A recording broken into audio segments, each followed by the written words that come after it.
हाय hello everyone. So Angel One पे आज हम डिस्कशन करेंगे। स्टॉक के अंदर ऑलमोस्ट 7 से 8% का फॉल आया आज के दिन में, तो उसको देखेंगे कि क्या बेसिकली उसके पीछे का रीजन है एंड आगे की क्या पॉसिबिलिटी लगती है, क्या सिनेरियो बनते हैं इस बिजनेस को लेकर के, इसके स्टॉक को लेकर के।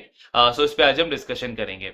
तो बेसिकली सेबी ने कल एक सर्कुलर रिलीज किया है एंड आई मीन उसके पीछे अगर आप देखो तो बहुत टाइम से ये एंटिसिपेशन चल रहा था, ऐसी डिस्कशन चल रही थी कि सेबी इस तरीके का कोई स्टेप ले सकता है, स्पेसिफिकली डिस्काउंट ब्रोकर्स को जो जो ज्यादा हिट करे, उनके उनके इनकम को जो ज्यादा हिट करे।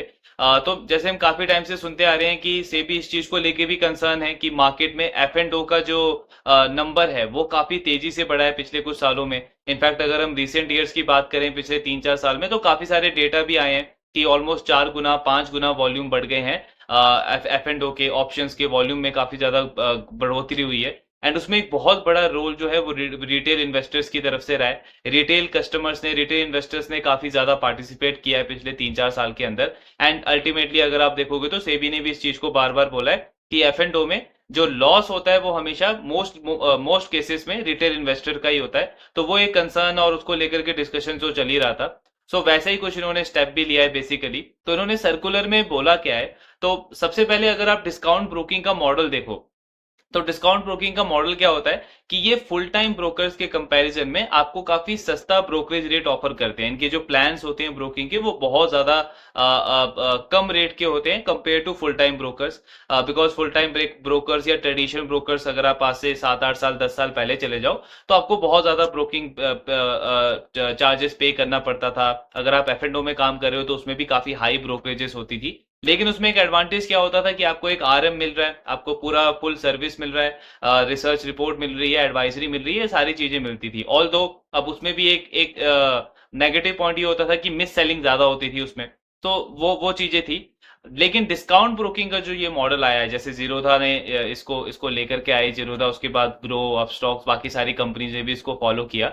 और उसमें सबसे बड़ा एडवांटेज मार्केट के लिए क्या हुआ कि डिस्काउंट ब्रोकिंग में क्योंकि इन्होंने जो ब्रोकिंग रेट्स है उसको बहुत ज्यादा कम कर दिया था, तो अफोर्डेबिलिटी बढ़ गई। अब जैसे अफोर्डेबिलिटी बढ़ी तो उससे एक डायरेक्ट इम्पैक्ट क्या पड़ा कि पार्टिसिपेशन बढ़ने लग गया रिटेल इन्वेस्टर की तरफ से। एंड आज मतलब कुछ साल पहले तक तो ऑलमोस्ट 3-4 करोड़ के आसपास टोटल डीमैट अकाउंट होते थे। आज हम देखते हैं कि 15 करोड़ 16 करोड़ का डीमैट अकाउंट नंबर है। हर एक एक क्वार्टर में 1 करोड़ नए डीमैट अकाउंट ओपन हो रहे हैं। तो इस बात को हम ऑब्वियसली एक्सेप्ट करना पड़ेगा हमको कि इसमें बहुत बड़ा रोल जो है वो डिस्काउंट ब्रोकर्स का रहा है, चाहे वो जीरोदा हो, ग्रो हो या एंजल वन हो। बिकॉज इन कंपनीज की जो ब्रोकिंग प्लान्स हैं, जो चीप रेट्स इन्होंने ऑफर करना स्टार्ट किया कस्टमर्स को, इन्वेस्टर्स को, प्लस उसके साथ में जो फाइनेंशियल लिटरेसी करी, मतलब फाइनेंशियली एजुकेट करना स्टार्ट किया इन्होंने इन्वेस्टर्स को। तो इन इन दोनों चीजों ने काफी ज्यादा पार्टिसिपेशन बढ़ाया रिटेल इन्वेस्टर्स का मार्केट में, और जिसका एक बहुत पॉजिटिव इम्पैक्ट ऑब्वियसली सारी कैपिटल मार्केट बिजनेसेस को मिला है। तो ये चीज तो एक बहुत पॉजिटिव रही है। अब डिस्काउंट ब्रोकिंग में एक नेगेटिव पॉइंट आप बोल सकते हो कि ये होता है कि उनमें कोई सर्विस नहीं होती है, मतलब कोई आपको आरएम नहीं मिलेगा, कोई रिसर्च रिपोर्ट नहीं मिलेगी, कोई एडवाइजरी नहीं मिलेगा। कुछ ऐसा भी कंसर्न होता है कि कस्टमर केयर की सर्विस भी इनकी उतनी एफिशिएंट नहीं होती जितनी फुल टाइम ब्रोकर्स की होती है। बट अगेन उसके अगेंस्ट में अगर आप देखो तो वो चार्जेस भी तो बहुत कम आपको ले रहे हैं आपसे, ब्रोकिंग चार्जेस वगैरह काफी कम है।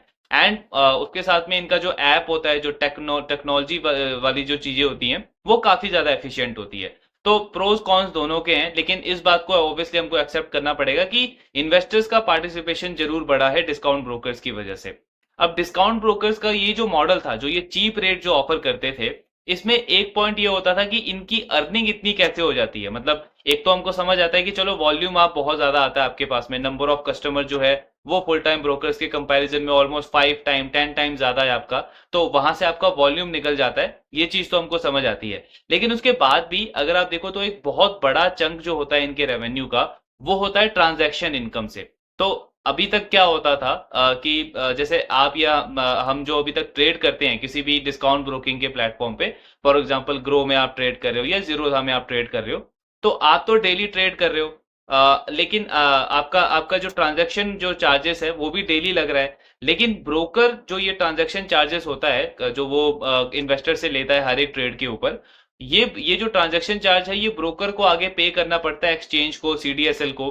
अब इसमें दो लूप होल होते थे। जिसका बेनिफिट मिलता था डिस्काउंट ब्रोकर्स को, काफी ज्यादा डिस्काउंट ब्रोकर्स को बेसिकली बेनिफिट मिलता था। पहला तो ये कि डिस्काउंट ब्रोकर तो हर एक ट्रेड के ऊपर आज ही चार्ज कर रहा है अपने कस्टमर से, अपने इन्वेस्टर से, लेकिन ये जो पूरा ट्रांजैक्शन चार्जेस का जो अमाउंट है ये वो मंथ के एंड में पे कर रहा है सीडीएसएल को या फिर एक्सचेंज को, जिसको भी उसको पे करना है। तो ऑलमोस्ट आप ये समझ सकते हो कि एक मंथ का जो गैप है उसमें एक एडवांटेज मिल जाता है उस डिस्काउंट ब्रोकर को कि वो उस इनकम के ऊपर इंटरेस्ट अर्न कर सकता है, तो वहां से उनका इंटरेस्ट इनकम आता था। तो ये काफी सिग्निफिकेंट अमाउंट बन जाता है जब आप इसको एक बड़े वॉल्यूम में देखोगे, क्योंकि कितने ऐसे ब्रोकर्स हैं जिनका टोटल क्लाइंट बेस आज के टाइम पे 2 करोड़, 1 करोड़, 1.5 करोड़ के आसपास का टोटल क्लाइंट बेस है। उसमें एफ एंड ओ में अगर आप देखोगे इतना ज्यादा ट्रेड हो रहा है, क्योंकि ये लोग तो डिलीवरी में तो फ्री चार्ज करते हैं, मतलब कोई ब्रोकरेज तो चार्ज करते नहीं है, एफ एंड ओ में मेनली चार्ज ज्यादा करते हैं। एंड वहां पे इतने बड़े वॉल्यूम में अगर आप देखोगे तो ये जो अमाउंट है ट्रांजेक्शन का वो एक बहुत बड़ा अमाउंट बन जाता था। तो उससे उससे इनको एक काफी अच्छा खासा इनकम आता था। तो पहला तो लूप होल ये था। दूसरा एक एडवांटेज क्या मिलता था इन ब्रोकर्स को कि जब ये पूरा ट्रांजैक्शन अमाउंट जब ये आगे एक्सचेंज को या सीडीएसएल को जब ये उसको पे करते थे कस्टमर से लेकर के, तो जैसा हम नेचुरली देखते हैं कि एक रिटेल बिजनेस में भी होता है, एक होलसेल बिजनेस में भी होता है कि अगर आप कहीं पे जाके 100 रुपए का सामान ले रहे हो तो ऑब्वियसली आपको डिस्काउंट नहीं मिलेगा, लेकिन अगर आप उसी उसी दुकान से अगर आप 1,000 रुपए का सामान ले रहे हो तो वो जो शॉपकीपर है वो आपको कुछ तो डिस्काउंट देगा, 10%, 20% आपको वहां पे वो डिस्काउंट ऑफर करेगा, बिकॉज आप उसका ज्यादा वॉल्यूम लेकर के जा रहे हो, उसका ज्यादा माल निकल रहा है, तो उसके बेसिस पे आपको वो डिस्काउंट ऑफर करता है। सिमिलरली ब्रोकिंग इंडस्ट्री के अंदर भी, क्योंकि डिस्काउंट ब्रोकर्स के पास में वॉल्यूम ज्यादा होता था, बिकॉज वो कम रेट ऑफर कर रहे हैं तो ज्यादा कस्टमर उनके पास आ रहा है, उनका खर्चा कम है, तो वो ज्यादा से ज्यादा मार्केटिंग कर पा रहे हैं। अब इसका एडवांटेज उनको किस में मिला है? वॉल्यूम में मिला है। उनके पास ट्रांजैक्शन इनकम जो है वो काफी ज्यादा होती है compare to full trade brokers, because full trade broker काफी ज्यादा चार्ज करता है तो उनका क्लाइंट बेस कम है। अब डिस्काउंट ब्रोकर्स के पास में क्योंकि ट्रांजैक्शन वॉल्यूम ज्यादा है compare to full time brokers, तो जब ये ट्रांजैक्शन चार्ज वो एक्सचेंज को या सीडीएसएल को देते थे आगे, तो सीडीएसएल या एक्सचेंज जो है बीएसई एनएसई वो इनको इस पे उनको डिस्काउंट ऑफर करता था, जो पूरा ट्रांजैक्शन अमाउंट है उस पे उनको डिस्काउंट ऑफर करता था। और ये डिस्काउंट जो है ये एक तरीके से इनकम हो जाती थी इन इन डिस्काउंट ब्रोकर्स की, बिकॉज वो अल्टीमेटली अगर आप देखो तो वो पैसा उन्होंने लिया किससे है? वो पैसा तो रिटेल इन्वेस्टर का है, हमारा है, हमने ट्रेड एग्जीक्यूट किया है, हमारे ट्रेड के ऊपर ट्रांजैक्शन चार्जेस लगाए, एसटीटी चार्जेस लगाए, सारे चार्जेस लगे हैं, बट उस चार्जेस के ऊपर बीच में जो इनकम हो रही है वो डिस्काउंट ब्रोकर को हो रही है। और कई ऐसे ब्रोकर्स हैं जिनके लिए टोटल रेवेन्यू का, टोटल इनकम का ऑलमोस्ट 15% से लेकर के 50-60% तक जो इनकम है उनकी वो इसी अमाउंट से आती थी। तो यहां से हमको समझ आता है कि ये कितना बड़ा अमाउंट और कितना सिग्निफिकेंट अमाउंट है हर एक डिस्काउंट ब्रोकर के लिए।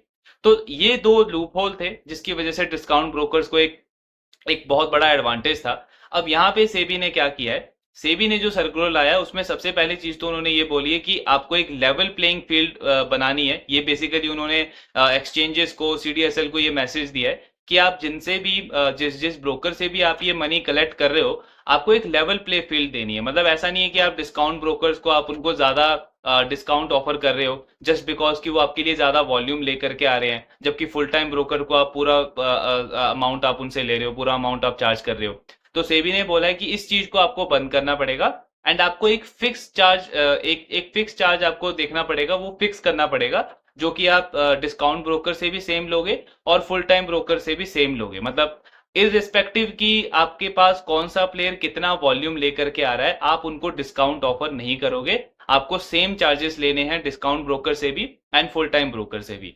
अब इसमें ऑब्वियसली ये सेबी का डिसीजन है, मतलब ज्यादा तो आप इसमें बोल नहीं सकते बिकॉज एक्सेप्ट तो अल्टीमेटली सबको ही करना पड़ेगा, बट थोड़ा सा अनफेयर ये इस पॉइंट ऑफ व्यू से लगता है, बिकॉज जो पहले इंसेंटिवाइज कर रही थी एक्सचेंज या रेगुलेटरी उन ब्रोकर्स को, उन प्लेयर्स को जो मार्केट में ज्यादा पार्टिसिपेशन लेकर के आ रहे हैं, ज्यादा इन्वेस्टर्स लेकर के आ रहे हैं, ज्यादा वॉल्यूम लेकर के आ रहे हैं, तो वो एक काइंड ऑफ इंसेंटिव जो था उसको अब खत्म कर दिया सेबी ने।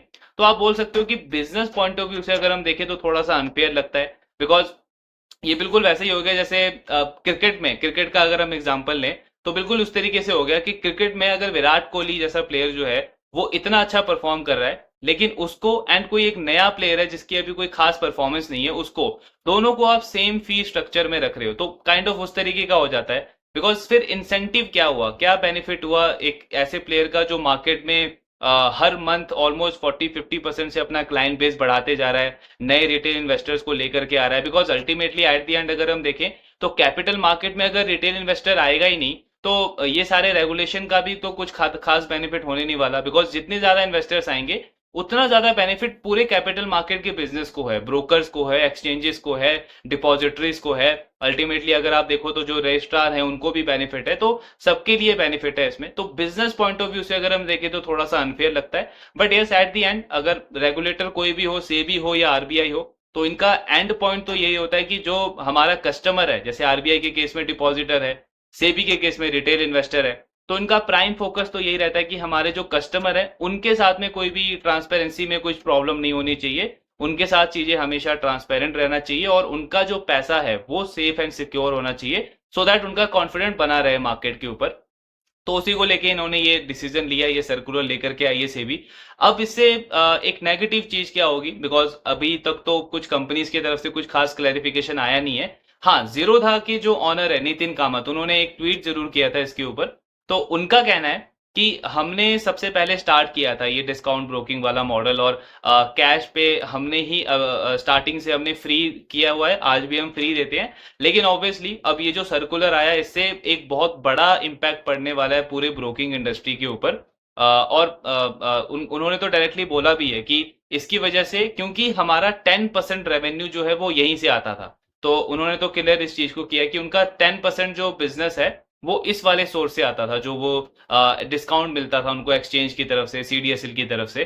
अब वो मिलना बंद हो जाएगा। प्लस दूसरा अगर आप पार्ट देखोगे तो डिस्काउंट ब्रोकर्स को बहुत ज्यादा खर्चा करना पड़ता है अपनी टेक्नोलॉजी के ऊपर, अपने ऐप के ऊपर, अपने सर्वर्स के ऊपर, अपने एम्प्लॉयज के ऊपर। तो वो सारा खर्चा बहुत होता है डिस्काउंट ब्रोकर्स का। तो कॉस्ट आपका उतना ही है, लेकिन आपकी एक जो बड़ा सोर्स ऑफ इनकम था, फॉर एग्जांपल जीरोधा के केस में 10% था, तो वो अब नीचे चला गया, वहां से अब आपको इनकम नहीं आएगा। तो उसका डायरेक्ट नेगेटिव इंपैक्ट कहां पड़ेगा, आपके पीएनएल के ऊपर पड़ेगा।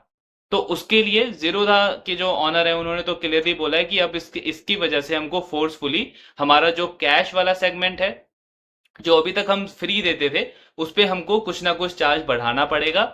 प्लस उसके साथ में पॉसिबिलिटी है कि जो एफ एंड ओ वाला सेगमेंट है, जिसमें अभी तक हम काफी लो चार्ज करते थे कंपेयर टू इंडस्ट्री, उसके अंदर भी हमको थोड़ा बहुत फी जो है वो इंक्रीज करना पड़ेगा। तो दोनों जगह पे फी इंक्रीज करना पड़ेगा। अब इससे एक पॉइंट ये हमको समझ आता है कि मोर और लेस जब इंडस्ट्री का लीडर जो है, डिस्काउंट ब्रोकिंग में जीरोधा को लीडर बोला जाता है, तो अगर उसके ऊपर इस तरीके का इंपैक्ट पड़ा है और वो अगर इस तरीके की बातें कर रहा है कि उनको चार्जेस बढ़ाने पड़ेंगे, तो इसका मतलब जो बाकी प्लेयर्स हैं फोर्सफुली अगर उन्हें भी सरवाइव करना है इस इंडस्ट्री के अंदर, तो चार्जेस तो उन्हें एटलीस्ट बढ़ाना पड़ेगा।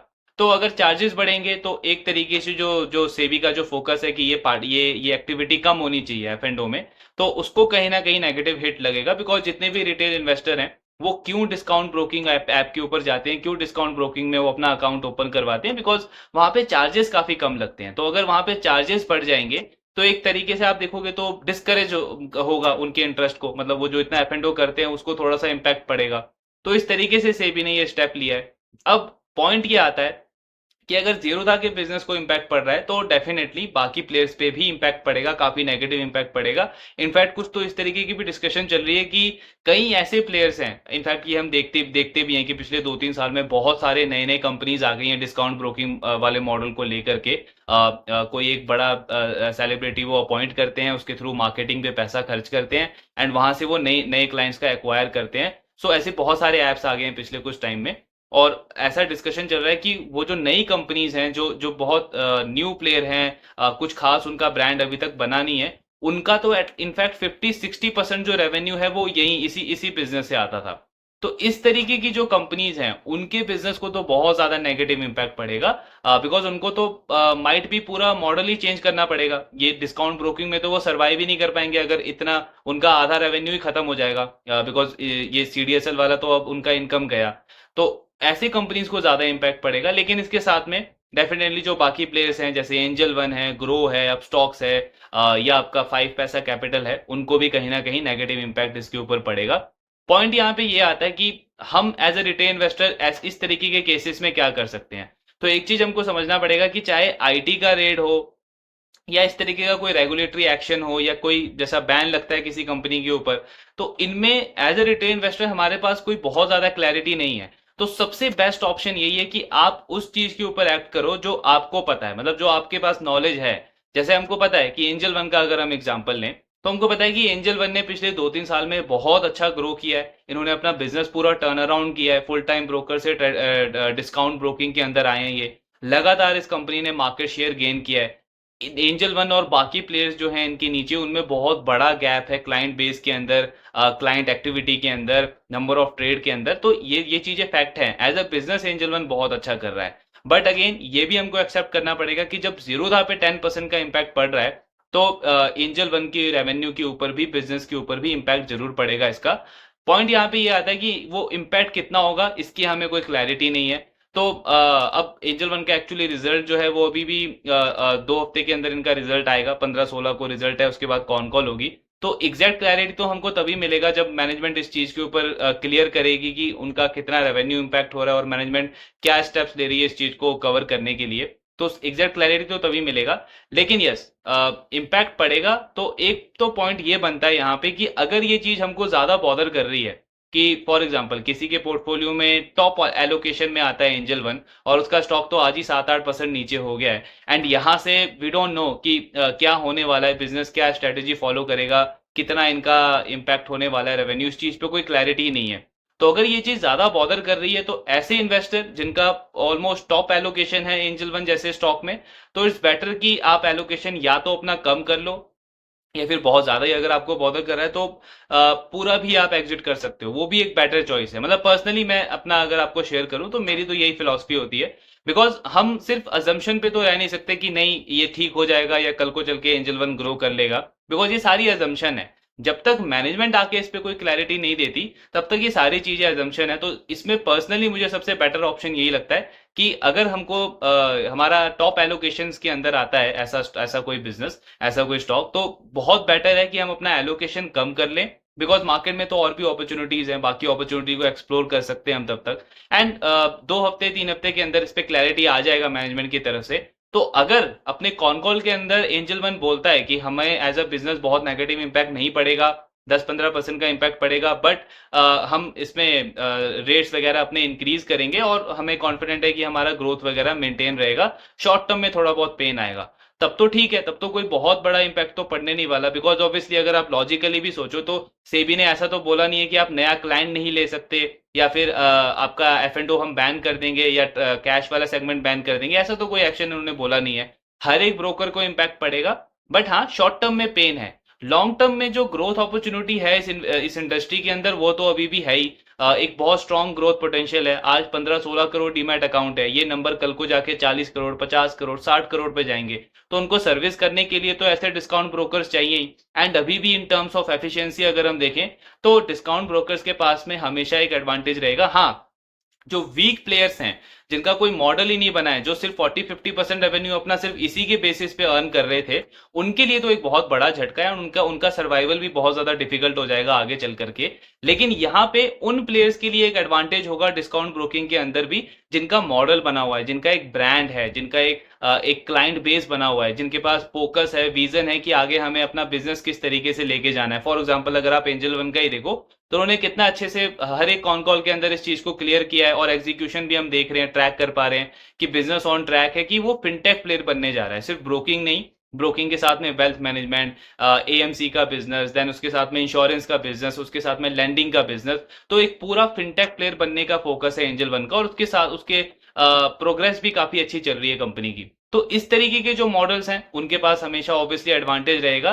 बिकॉज जो वीक प्लेयर्स हैं, जो अनऑर्गेनाइज प्लेयर्स हैं, वो मार्केट शेयर ऐसे केसेस में हमेशा लूज करते हैं। हमने ज्वेलरी के अंदर ऐसे ऐसे केसेस देखे हैं, जब गवर्नमेंट की तरफ से ऐसा कोई रेगुलेटरी एक्शन आया है, तो जो अनऑर्गेनाइज प्लेयर है उन्होंने मार्केट शेयर लूज किया है, और ऑर्गेनाइज प्लेयर्स ने मार्केट शेयर गेन किया है। सेम केस आप बैंकिंग में भी देख सकते हो। जब जब इस तरीके का कोई केस हुआ है, तो जो वीक बैंक्स हैं, जिनका जिनका एनपीए बहुत है, जिनका बुक खराब है, वो हमेशा मार्केट शेयर लूज करते हैं, या तो बंद हो जाते हैं, या फिर उनको कोई बड़ा प्लेयर एक्वायर कर लेता है। तो ऐसे केसेस में हमेशा कंसोलिडेशन होता है सेक्टर के अंदर, और मार्केट शेयर हमेशा जो एक स्ट्रॉन्ग प्लेयर होता है वो गेन करता है। लेकिन आज क्या हम ये प्रिडिक्शन कर सकते हैं कि एंजल वन ये कर लेगा? बहुत डिफिकल्ट है और करना भी नहीं चाहिए। सो इट्स बेटर कि अभी का जैसा केस है, तो पर्सनली मतलब मैं तो वही प्रेफर करता हूँ कि एलोकेशन आप कम कर लो, ताकि ज्यादा आपको वो मतलब टेंशन ना हो इस चीज को लेकर के, जब तक इस पे कोई क्लैरिटी नहीं मिल जाती। एंड जैसे हमको मिलेगा, अगर मैनेजमेंट की तरफ से पॉजिटिव कमेंट्री आती है तो वो भी हम डिस्कस करेंगे ऑब्वियसली।